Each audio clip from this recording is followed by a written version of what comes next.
வணக்கம் நண்பர்களே, இன்றைக்கி நம்முடைய பதிவில் எதை பற்றி பார்க்க போகிறோன்னா, முருகனின் அருளால் இனி வருகின்ற நாட்கள் அனைத்தும் நல்ல நாளாக மாறட்டும். தைப்பூசம் 2026ஆம் ஆண்டே விரதம் இருக்க முடியும். இந்த நாளில் கட்டாயம் பார்த்தீங்கன்னா 5 பொருட்களை வாங்கி வீட்டில் வச்சாலே வீட்டில் இருக்கக்கூடிய பண கஷ்டம் தீர்ந்து வீட்டில் பார்த்தீங்கன்னா செல்வம் சேரும். அந்த பொருட்கள் என்னென்னு தெரிஞ்சுக்கலாங்க. மேலும் தைப்பூச நாளில் விரதத்தின் போது தானமாக கொடுத்தா நமக்கு ஏற்படக்கூடிய நன்மைகள் என்னென்னு தெரிஞ்சுக்கலாங்க. தைப்பூசத்தில் முருகப்பெருமானுடைய சிறப்பு என்னென்னு தெரிஞ்சுக்கொள்ள இந்த ஒரு பதிவே கடைசி வரைக்கும் ஸ்கிப் பண்ணாமல் பாருங்கள். மேலும் நீங்கள் புதியவராக இருந்தீங்கன்னா மறக்காமல் சேனலை சப்ஸ்கிரைப் பண்ணிக்கோங்க. தனிப்பட்ட முறையில் ஜாதகத்தில் இருக்கக்கூடிய பிரச்சனைக்கு சரியான ஒரு பரிகாரத்தை பெற்றுக்கொள்ள நினைத்தா வீடியோவில் டிஸ்கிரிப்ஷனில் ஃபோன் நம்பர் கொடுத்துருப்போம். அந்த ஒரு நம்பருக்கு கால் பண்ணி நீங்கள் தெரிஞ்சுக்கலாம். வாங்க நண்பர்களே, வீடியோக்குள்ளே போகலாம். முருகப்பெருமானுக்கு சிறப்பான ஒரு நாள்னா அது தைப்பூச திருநாளுங்க.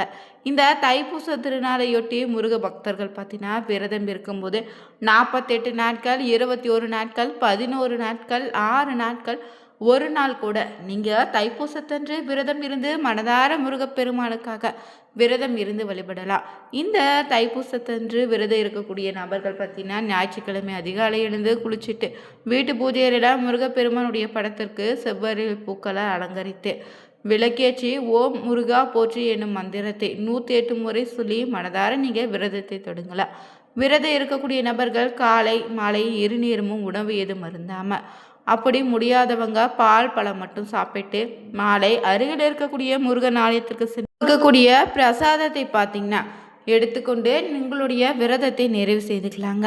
விரதம் தொடங்கக்கூடிய நாளை வீட்டில் அருகில் இருக்கக்கூடிய முருகன் கோவிலுக்கு சென்று முருகப்பெருமானை வழிபட்டு பார்த்தீங்கன்னா நீங்கள் விரதத்தை தொடங்கலாம். மேலும் இந்த விரத நாளில் பார்த்தீங்கன்னா தைப்பூசத்தன்று அன்னதானம் செய்தால் சிறப்பான பலன் உண்டுங்க. உங்களால் இயன்ற அளவு இந்த நாளில் அன்னதானம் கொடுக்கலாம்.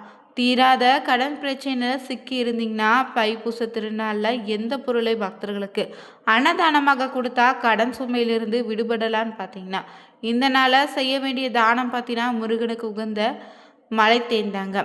சுத்தமாக தேன் கொஞ்சம் வாங்கி சுத்தமாக காய்ச்சிய பாலை தேவைக்கு ஏற்ப தேனே வாசனைக்காக ஏலக்காய் போட்டு நன்றாக கலந்து இதே முருகன் கோவிலுக்கு எடுத்து செல்லுங்க. அங்கே குருக்களிடம் சென்று பிரசாதத்தை வைத்து நெய்வேத்தியம் படைத்த பிறகு பார்த்தீங்கன்னா கோவிலில் இருக்கக்கூடிய பார்த்தீங்கன்னா பக்தர்களுக்கு நீங்கள் கொடுத்துடலாம். இல்லைன்னா உங்கள் வீட்டிலேயே கூட நீங்கள் பார்த்தீங்கன்னா முருக படத்திற்கு முன்னாடி நெய்வேத்தியமாக படைத்திட்டு தெருக்கள் இருக்கக்கூடிய சிறு குழந்தைகளுக்கு நீங்கள் பார்த்தீங்கன்னா டம்ளரில் கொடுக்கலாம்.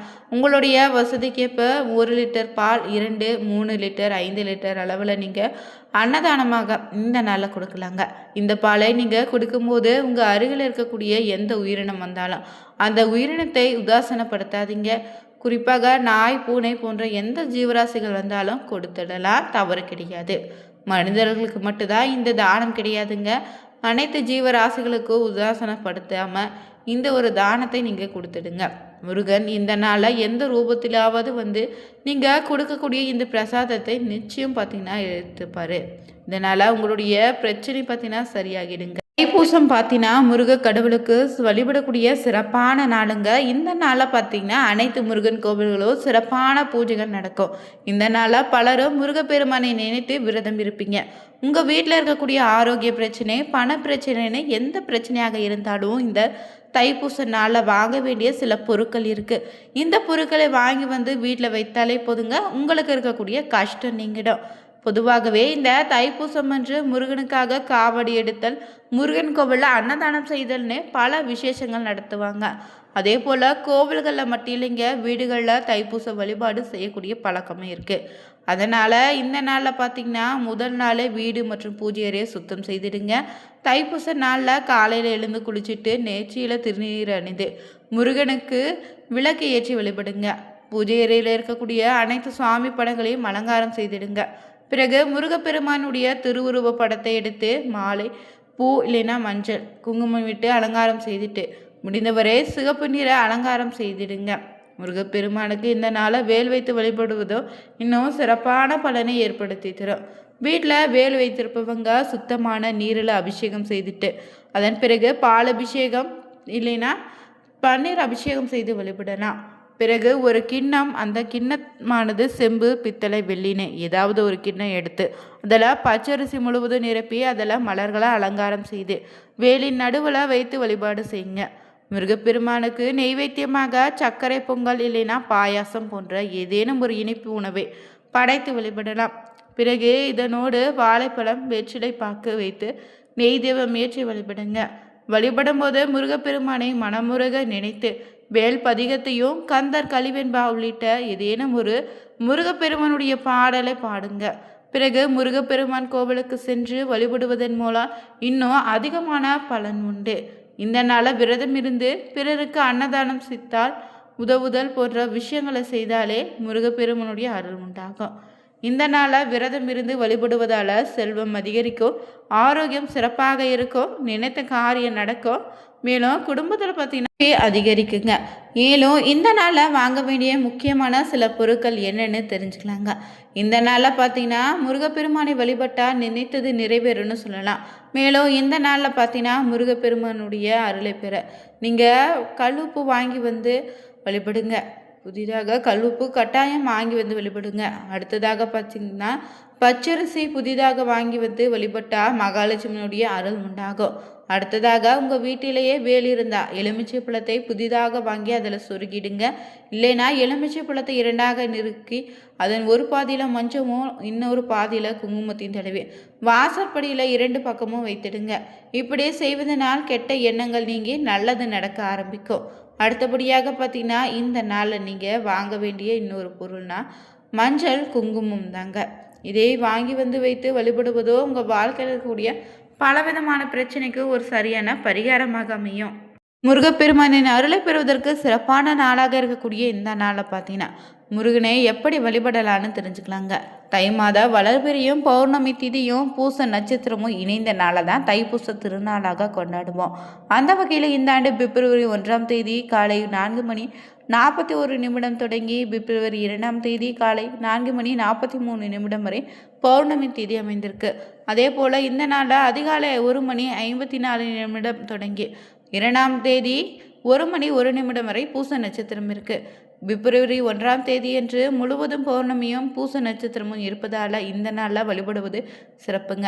குறிப்பாக பார்த்திங்கன்னா நெல்லிக்கனி, கல்லுப்பு, மஞ்சள் மற்றும் பார்த்திங்கன்னா வெந்தயம், பெருஞ்சீரகம் போன்ற பொருட்களை வாங்கி வந்து வீட்டில் வைத்து வழிபடுவதால் வீட்டில் இருக்கக்கூடிய அனைத்து விதமான பிரச்சனைகளையும் நீங்கி வாழ்க்கையில் பார்த்தீங்கன்னா ஒரு நல்ல விதமான பலனை ஏற்படுத்தி தருங்க. இந்த நாளில் விரதம் இருக்க நினைத்தீங்கன்னா முதல்ல குலதெய்வ படத்திற்கு அகல் விளக்கில் தீபம் ஏற்றி வழிபடுங்க. காலை நல்ல நேரத்தில் முருகனுக்கு பூக்களை சாற்றி ஒரு நெய் தீபம் ஏற்றி விரதத்தை தொடங்கிடுங்க. மாலையில் சக்கோண கோலம் போட்டு 6 நெய் தீபம் ஏற்றி பூஜை செய்வது சிறப்பு. வேல் இருந்தால் பால், பன்னீர், சந்தனம், இளநீர், தண்ணீர் முடிந்தவற்றை கொண்டு அபிஷேகம் செய்து வழிபடுங்க. ஓம் சரவண பவாய நமக என்னும் மந்திரத்தை 108 முறை சொல்லி சிவப்பு நிற மலர்களால் வந்து முருகனுக்கு அர்ச்சனை செய்திடுங்க. தேன், தினை மாவு, சர்க்கரை பொங்கல், பால் பாயாசம், தேங்காய் பழம், வெற்றிலை பாக்குன்னு இவற்றில் ஆராதனை செய்திடுங்க. முடிந்தவற்றை வைத்து தீப தூபம் காட்டி வழிபடுங்க. இந்த நாளில் வேல்மாறல், வேல் விருத்தம் படிப்பது ரொம்ப சிறப்பு. முருகன் கோவிலுக்கு பால் அபிஷேகத்திற்கு பால் வாங்கி கொடுக்கலாம். ஆனால் செருப்பு அணியாமல் தான் பால் கொண்டு செல்லணும். முழு உபவாசம் இருப்பவங்க பூஜை முடியும் வரை உணவை தவிர்த்திடுங்க. தண்ணீர் மட்டும் எடுத்துக்கலாங்க. ஒரு நாள் முழு அது பார்த்திங்கன்னா சமைக்காத உணவு இல்லைன்னா பிள்ளாத எளிய உணவுகளை எடுத்துக்கலாம். இதில் எந்த விரதம் இருந்தாலும் தண்ணீர் கட்டாயம் குடிங்க. மாலை அணிந்து அணியாமலும் விரதம் இருக்கலாம். மாலை அணிந்தால் கட்டாயம் கோவிலுக்கு செல்ல வேண்டும். யாராவது ஒருவருக்காவது இந்த நாளில் அன்னதானம் கொடுத்துடுங்க. இல்லைன்னா ஏதாவது ஜீவராசிகளுக்கு உணவளித்திடுங்க. தைப்பூசம் அன்று அருகில் இருக்கக்கூடிய மலை கோவிலுக்கு கிரிவலம் செல்வதால் கெட்ட கர்மா விடுவிக்கப்படும். காவடி, பாத யாத்திரை, பால்குட, அழக குத்துதல் போன்றவற்றை தைப்பூச விரதங்களாக சொல்லப்படுது. கோவிலுக்கு செல்ல முடியாதவங்க மாலை 6 மணிக்கு மேலே வீட்டிலேயே முருகப்படத்திற்கு முன்னாடி படையல் இட்டு தீபதூப ஆராதனை செய்து விரதத்தை நீங்கள் முடித்துக்கலாம். முருகனின் அருளால் இனி வருகின்ற தைப்பூசத்துக்கு பிறகு உங்கள் வாழ்க்கையில் ஒரு நல்ல மாற்றம் உண்டாகட்டும்.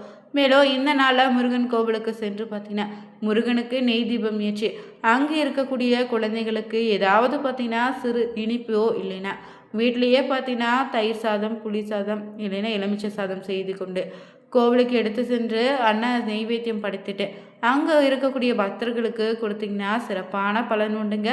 இந்த வீடியோ பிடிச்சிருந்தா முருகா போற்றி எனும் மந்திரத்தை 3 முறை கமெண்ட் பாக்ஸில் பதிவிட்டு மறக்காமல் சேனலை சப்ஸ்கிரைப் பண்ணிக்கோங்க. லைக் பண்ணுங்கள், ஷேர் பண்ணுங்கள், கமெண்ட் பண்ணுங்கள். அனைவருக்கும் நன்றி நண்பர்களே.